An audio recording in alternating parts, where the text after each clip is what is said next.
Good morning, and welcome to your daily Farm and Home Show, brought to you by the University of Kentucky Cooperative Extension Service. And now, here's your host.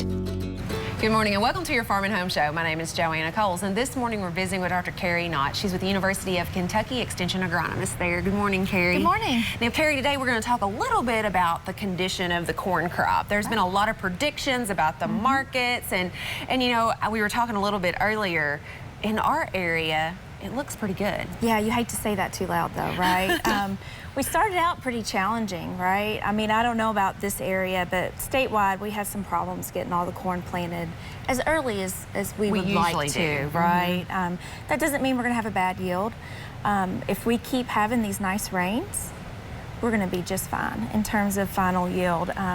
But the biggest concern this year is foliar diseases, right? It's kind of been like the perfect storm for that. Yeah.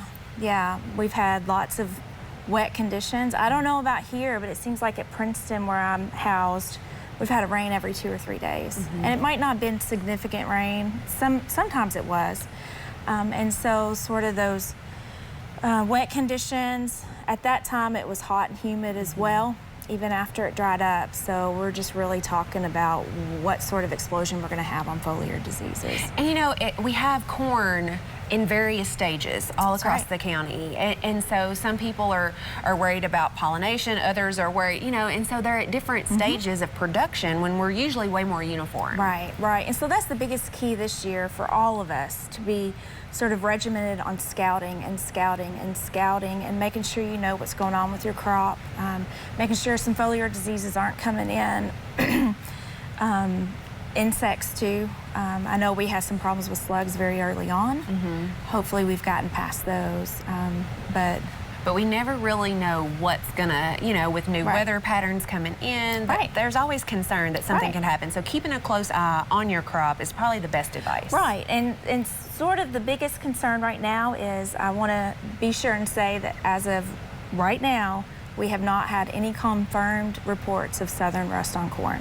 It's just not in Kentucky as of this moment in time. But that doesn't mean it can't come in.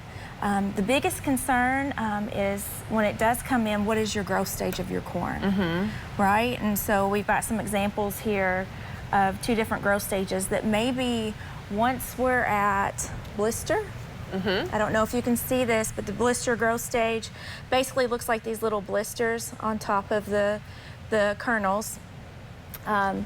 Once we get here, or even to the milk stage, which is much further along, what we know from lots and lots of research is that at these stages, we really don't pay for our fungicide applications. Okay. And so if we are past the tasseling stage and we're into these stages, then it really doesn't pay to make that fungicide application. And a lot of people have different ways that they measure growth stages. That's right. You know, they feel of it, or That's they look here. What's the best way? Is it to peel one back and just take a look at it? Absolutely. We've got a lot of people that call it brown silk for R2, right? Well, we've got brown silks here. We have brown silks here, and at harvest, the silks are still very brown, aren't they? Yeah. So the biggest concern is really, what is that?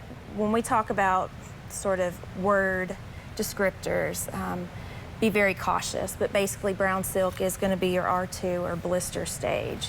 So, but once we're there, it's just not gonna pay for a fungicide application. But it's nice to go through and understand you know, what's going on. Predictions, right? You know, a couple years ago, some guys got really lucky on timings, sort of in this blister to milk stage, when we had a really bad southern rust year, and they got their fungicide applications to pay much later in the season than normal. And so being aware of weather conditions, if it's gonna be hot, humid, that favors that southern rust, just staying on top of it. But year in, year out, the projections right now are for a much cooler next 10 days. And so that would not promote southern rust. The biggest thing is, if you suspect it, send in a sample through your agent to the diagnostic lab. It's really important that you go through your agents, because you will get your recommendation back and your diagnosis back much faster, like weeks faster than if you just bring it in yourself. All right. Well, appreciate the information, Carrie. And if you have questions about anything we talked about today, make sure to contact your local extension office. Thanks for watching and have a great day. If you have questions about today's topic, please call the Warren County Extension Office at the number on your screen. Thanks for watching and have a great day.